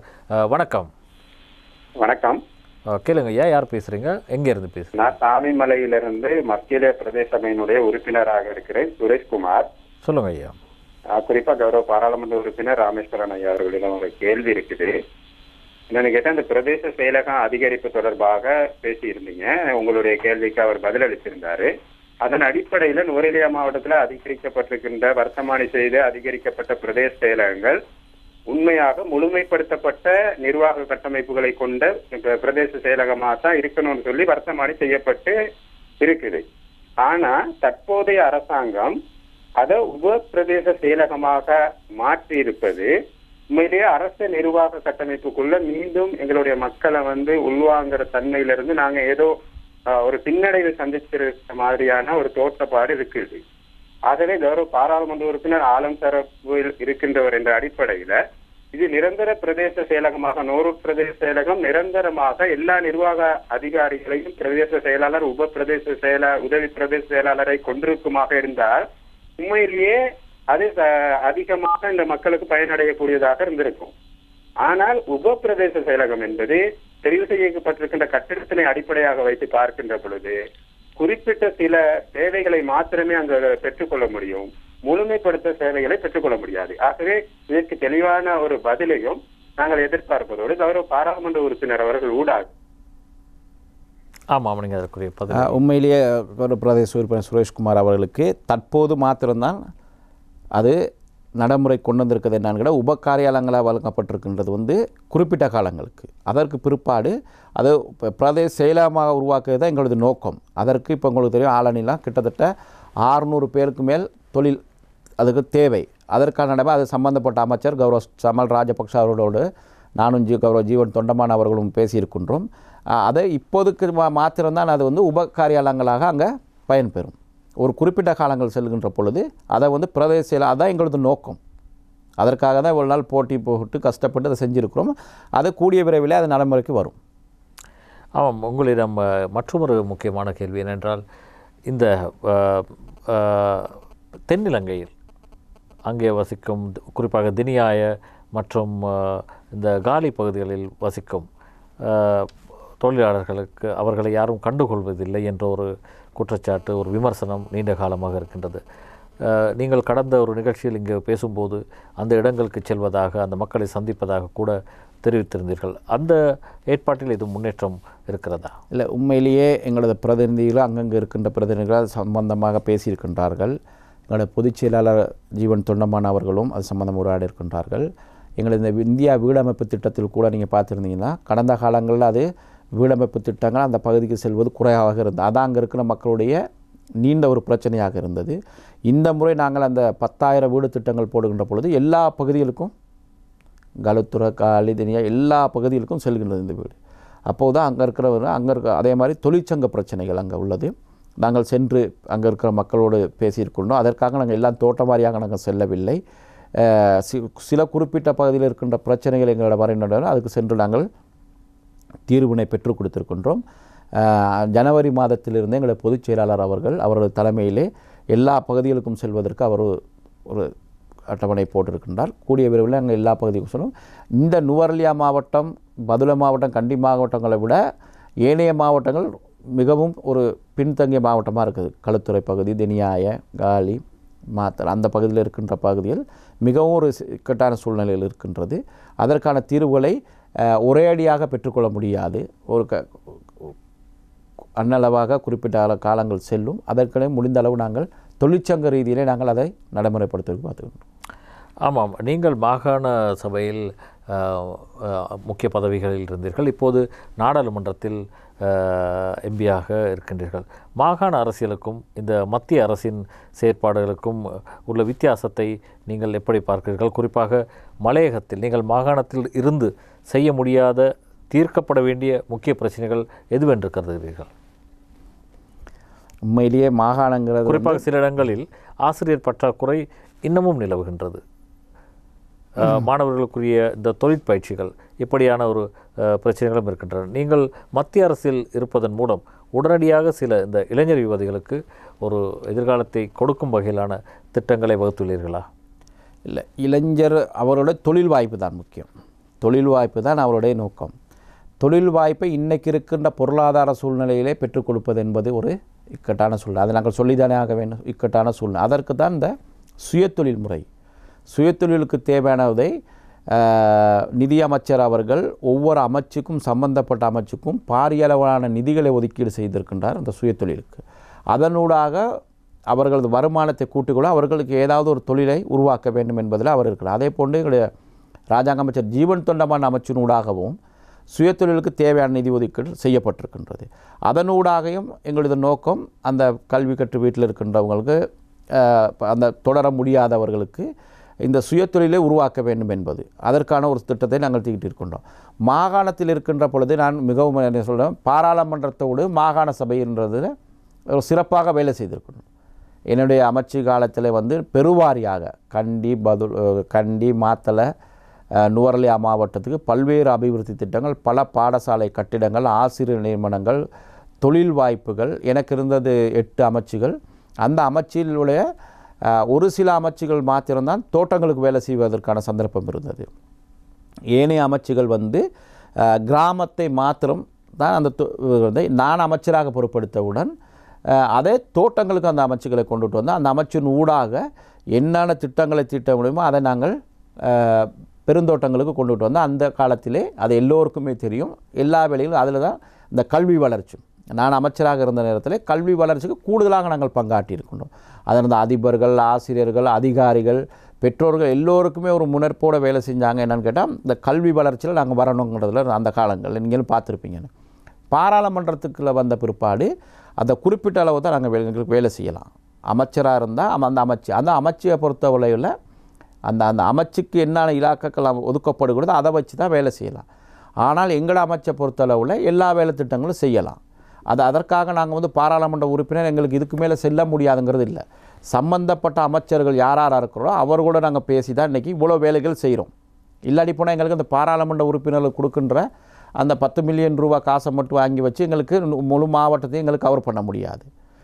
அந்த சம்பந்தப்பட்ட அமைச்சுகள் யாரார் இருக்கிறாங்களோ அவங்களோட எங்களுக்கு நல்ல உறவுகள் இருக்கின்றது. அவர்களோடு பேசி தான் இன்றைக்கி பல்வேறு வேலை திட்டங்களை செய்கிறோம். எங்களுக்கும் வந்து இந்த தொழில் வாய்ப்புகள் ஏற்படுத்துங்கிறது எங்களுக்கு ஒரு ஆசை இருக்குது. ஆனால் இன்றைக்கி இருக்கிற பொருளாதார ரீதியில் உங்களுக்கு தெரியும், இந்த அரசாங்கம் கூட உங்களுக்கு தெரியும், வர்ற நேரம் 1 லட்சம் வேலை வாய்ப்பு அதை எங்களுக்கு 38,000 பேருக்கு தான் இன்றைக்கி கொடுக்க முடிஞ்சிருக்குது. இந்த கொரோனா தொற்றுனால மிச்சம் இன்றைக்கி அப்படியே பெண்டிங்கில் இருக்குது. பட்டதாரிகள் சொன்ன மாதிரி அவ்வளோ பற்றி எடுக்கப்பட்டிருக்குது. ஆனால் என்னன்னு தான் நாங்கள் தொழில் வாய்ப்பு கொடுத்தாலும் ஒவ்வொரு வருஷமும் தொழில் வாய்ப்புகள் கொடுத்துக்கிட்டே இருக்கணும். ஆனால் இந்த நாடு அந்த அளவுக்கு ஒரு பாரத்தை தாங்காது. எவ்வளோ பேத்துக்கு தான் அதுக்கு தான் இந்த சுயத்தொழில், இந்த சுயத்தொழிலை ஆரம்பிக்கிறதுக்கே காரணம் வந்து என்னென்னா அந்த கல்வி கற்று பாடசாலை இடநடுவில் இருக்கிறவங்களுக்கு ஏதாவது ஒரு தொழிலை உருவாக்கணும், ப்ரைவேட் செக்டரில் உருவாக்கணும். அதுக்காகத்தான் இன்றைக்கி இந்த அரசாங்கம் அந்த எல்லா அந்த சம்பந்தப்பட்ட அமைச்சுகளுக்கு பாரிய அளவிலான நிதிகள் ஒதுக்கீடு செய்யப்பட்டிருக்குது. அதனூடாக அந்த சுயத்தொழிலை கூட்டுற நேரம் எல்லாத்துக்கும் ஒரு வருமானங்கள் இருக்கும். எல்லா அரசாங்க தொழிலை மட்டும் நம்பி இருக்கிறவங்களும் இல்லை. ஏன்னா ஒரு காலம் உங்களுக்கு நீங்கள் பார்த்தீங்கன்னா நாங்கள் தோட்டத்தில் கூட தோட்ட தொழில் நாங்கள் செய்கிற நேரம் தோட்ட தொழிலிருந்து இன்னும் 2-3 சுயத்தொழில் வச்சுருந்தோம். ஒன்று நாங்கள் ஆடு வளர்த்தோம், மரகரி போட்டோம், எல்லா இதுகளும் இருந்துச்சு. அப்போ அந்த வருமானத்துக்கு மேலதிகமாக எங்களுக்கு இன்னொரு வருமானம் வரும். அப்போ வேணைய செலவுகளை எங்களை பார்த்துக்கிறதுக்கு ஒரு சந்தர்ப்பம் இருந்துச்சு. இப்போ காலங்கள் வர்ற நேரம் அதெல்லாம் மாறிடுச்சு. அதை திருப்பி நாங்கள் தொடர்கிற நேரம் வந்து என்னென்னு கேட்டால் எங்களோட தொழிலுக்கு மேலதிகமாக ஒரு வருமானம் வர்றதுக்கான ஒரு சந்தர்ப்பம் ஏற்படும். அதை இன்றைக்கி இந்த அரசாங்கம் உருவாக்குறாங்க. அதற்கு நாங்களும் பின்னுக்கு இருந்து எங்கள் மக்களுக்கு அதை செய்யக்கூடிய என்னென்னத்தை எங்கள் காலத்தில் செய்யணுமோ நாங்கள் நிச்சயமாக அதை செய்வோம். ஆமாம், நிகழ்ச்சியை நிறைவு செய்யும் ஒரு தருணம் வந்திருக்கின்றது. இறுதியாக நாங்கள் ஒரு கேள்வியை கேட்க விரும்புகின்றோம். இந்த இலங்கை தொழிலாளர் காங்கிரஸின் தலைமைத்துவம் இன்னும் அந்த பதவி நிரப்பப்படாமல் ஒரு நீண்ட இழுபறி நிலைமையில் இருக்கின்றன. அதற்கு என்ன காரணம்? கட்சிக்குள்ள ஏகோபித்த தீர்மானங்கள் இல்லையா அல்லது? இலங்கை தொழிலாளர் காங்கிரஸை பொறுத்தளவுள்ள கட்சிக்குள்ளே எந்த விதமான கருத்து வேறுபாடுகள் இல்லை. உங்களுக்கு தெரியும், தலைவர் இருக்கிற நேரமும் எந்த பதவிகளுக்கும் அங்கே போட்டி இருக்கவில்லை. இன்றும் அந்த பதவிக்கு யாருமே போட்டியில் இல்லை. தலைவர் இருந்து 1 வருட காலங்கள் இருக்கின்றது. பொதுச் செயலாளராக ஜீவன் தொண்டமான் அவர்கள் இருக்கின்றார்கள். ஒவ்வொரு மாகாணங்களுக்கும் உங்களுக்கு தெரியும், மாத்தளை பகுதியிலே உபத்தலைவராக சிவஞானம் அவர்கள் இருக்கிறார். கண்டியிலே மதிவராஜா இருக்கார். பதுல்லே செந்தில் தொண்டமான் அவர்கள் உபத்தலைவராக இருக்கின்றார். அதே மாதிரி நுவர்லியா மாவட்டத்திலே கணபதி கனகராஜ் இருக்கார், பிலிப் அவர்கள் இருக்கிறார், அனுஷா சிவராஜா பிரதி தலைவராக இருக்கிறாங்க. எல்லாருமே ஒவ்வொரு மாகாணங்களில் ரட்டப்புரைக்கு ஒருவர் இருக்கிறார், கேகலைக்கு பாஸ்கர் இருக்கிறார். அப்படி ஒவ்வொருத்தரும் இருக்கிறோம். இப்போ தலைவர் இருந்து 1 வருட காலங்கள் தான் சென்றிருக்குது. காலங்கள் நாங்கள் ஏற்கனவே இங்கேயும் நான் நிகழ்ச்சியில் கூறியிருக்கிறேன். அன்றைக்கும் இன்னொரு நிகழ்ச்சியில் மாகாண சபை தேர்தல் போன்ற ஒரு தேர்தல் வந்தால் ஒரு தலைமை இருப்பது என்பது ஒரு இல்லை. என்னை பொறுத்தவரை காங்கிரஸை பொறுத்தளவில் தலைமைத்தை வச்சு தான் நாங்கள் எந்த தேர்தலுக்கும் நாங்கள் போயிருக்கோங்கிறது இல்லை. என்னென்னா நாங்கள் காங்கிரஸ் வந்து அது ஒரு குடும்பம். அதில் எல்லாருமே இணைஞ்சு தான் வேலை செஞ்சுட்டு வரோம். அதில் நான் அந்த பதவியில் நீ இந்த பதவியில்னு யாருக்குமே இல்லை. ஏன்னா எல்லாருமே வர காலங்கள் வர்ற நேரம் நிச்சயமாக நாங்கள் யார் தலைவரை உருவாக்குவோம், அதை தேசிய சபை உருவாக்குவோம். அதனால் இலங்கை மற்ற கட்சிகளை மாதிரி அந்த குடும்ப சண்டாங்கல்ல இல்லை. ஏன்னா நீயா நானாங்கிறது இல்லை இலங்கை தொழிலாளர் காங்கிரஸை பொறுத்தவரை. அது நாங்கள் தொண்டமான காலத்தில் நானும் 20-22 வருஷம் காங்கிரஸில் இருக்கிறேன். அங்கே காங்கிரஸை பொறுத்தவரை யாரும் பதவிக்குன்னு போட்டி போட்டவங்க இன்னுமே யாருமே கிடையாது. சந்தர்ப்பம் வர்ற நேரம் அவங்கவுங்களோட திறமைக்கு ஏற்ற மாதிரி ஒவ்வொருத்தவங்க ஒரு பதவிக்கு வந்திருக்கிறாங்க. அதனால் வேண்டி காங்கிரஸ் என்றைக்கு தேசிய சபை கூட்டுமோ அன்னைக்கு ஒரு தலைவர் நிச்சயமாக இலங்கை தொழிலாளர் காங்கிரஸில் தெரிவு செய்வாங்க. அதுக்காக எந்த விதமான போட்டிகளும் அதுகளும் இலங்கை தொழிலாளர் காங்கிரஸில் இல்லை. காங்கிரஸ் அந்த ஸ்தாபனம் எப்படி இருக்குதோ அன்னைக்கு எப்படி தொண்டமானையாக இருக்கிற நேரம் இருந்துச்சோ அதே மாதிரி இன்றைக்கி ஜீவன் தொண்டமான் தலைமையிலையும் இலங்கை தொழிலாளர். ஆனால் அப்போது ஆரம்பம் தொண்டமான் இருக்கும்போது இந்த தோட்ட முகாமையாளர்கள் மற்றது இதர முக்கியஸ்தர்கள் அங்கே மக்களிடம் சண்டித்தனம் காட்ட வருவதில்லை. ஆனால் நீங்கள் அவரின் மறைவுக்கு பின்னால் பார்த்தார் அப்படியான பல இடங்களில் பல்வேறு சம்பவங்கள் நடந்திருக்கின்றன. ஏனென்றால் அந்த தலைமை என்பது அங்கே இல்லாத ஒரு காரணமாகவும் இருக்கலாம் அல்லவா? இல்லை, ஆரம்பம் தொண்டமான் ஐயா இருக்கிற நேரம் கூட்டு ஒப்பந்தம் இருந்துச்சு. அந்த தலைவர் அதுதான் தலைவராக இருந்தது. எந்த தொழிற்சங்கமாக இருந்தாலும் அவர் அவ்வளோ பேரும் இருந்தது ஆரம்பம் தொண்டமான் ஐயாவை நம்பி. இன்றைக்கி அவர் இல்லாமல் போனது அது எல்லாத்துக்குமே ஒரு பெரிய ஒரு பாதிப்பு இல்லைன்னு சொல்கிறதுக்குல்ல. அந்த தலைமையை நாங்கள் கூடிய சீக்கிரத்தில் உருவாக்குவோம்.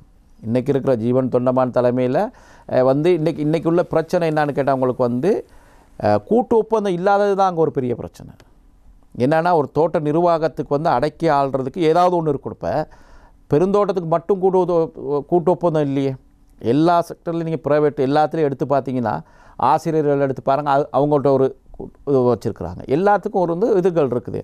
இப்போ மலையகத்தை பொறுத்தவரை இது இல்லாமல் போனோன்னு தான் மலையகத்தில் நீங்கள் பார்த்தீங்கன்னா பல தொழிற்சங்கங்கள் இருக்கிறாங்க. அதை துரமாற என்ன செய்கிறாங்கன்னா கணக்காக இந்த மாதிரி சந்தர்ப்பங்களில் பயன்படுத்திக்கிறாங்க. அதுதான் அங்கே நடந்திருக்கிறத ஒழிஞ்சு இல்லாடி போனால் இப்போ ஒரு சில இடங்களில் மட்டும்தான் அந்த பிரச்சனைகள் நடந்திருக்குது. மற்ற இடங்கள்லாம் கட்டுப்பாடாக இருக்கிறாங்க. அதுக்கு தான் நாங்கள் கூட்டு ஒப்பந்தம் திருப்பி கொண்டுட்டு வரணும்னு சொல்கிறோம். கூடிய வரவரில் நாங்கள் அதான் சொன்னோம்ல, பெருந்தோட்டத்துக்கு ஒரு முடிவு கட்டுவோம் கூடிய சீக்கிரத்தில். அது இலங்கை தொழிலாளர் காங்கிரஸ் மாத்திரம் இல்லை, எல்லோரும் சேர்ந்து. ஏன்னா எல்லா தொழிற்சங்கம் இன்றைக்கி அடி வாங்குறாங்க. அங்கே அன்னைக்கு வாங்கினதை இலங்கை தொழிலாளர் காங்கிரஸ் காப்பாற்றுனுச்சு. சரி, அப்போ அதனால் இந்த கூட்டு ஒப்பந்தம் தான் மக்களுக்கு பாதிப்புன்னு சொன்னதை இன்றைக்கி எல்லோரும் ஏற்றுக்கிட்டாங்க. அப்போ அதனால் கூடிய சீக்கிரத்தில் கூட்டு ஒப்பந்தத்தை கொண்டுட்டு வருவோம். அதுக்கு பிற்பாடு பெருந்தோட்டத்துக்கு நாங்கள் இலங்கை தொழிலாளர் காங்கிரஸ் ஒரு பாடம் படித்து கொடுக்குறவங்கள இருக்காங்கன்னா மக்களை அந்த அளவுக்கு இன்றைக்கி கொண்டுட்டு வந்திருக்காங்க. அதுக்கு மக்களும் தயாராக இருக்கிறாங்க. நீங்களும் பார்க்கலாம் கூடிய சீக்கிரத்தில்.